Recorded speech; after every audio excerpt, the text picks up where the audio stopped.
Jechała taka reporterka do takiego starszego dziadka.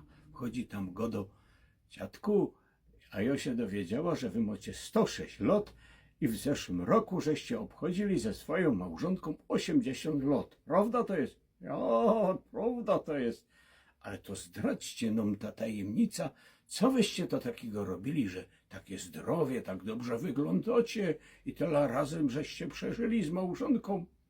O, panie reporterko, jak my mieli ślub, to my się ze swoją kobietą umówili, że jak będzie jakoś chaja w domu, jakieś larmo, albo jak będzie miała do mnie pretensje, to ją zaraz wyłaża na dwór na świeże powietrze.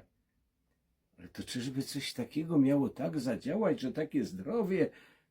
Panie reporterko, ja już 80 lat żyję na świeżym powietrzu.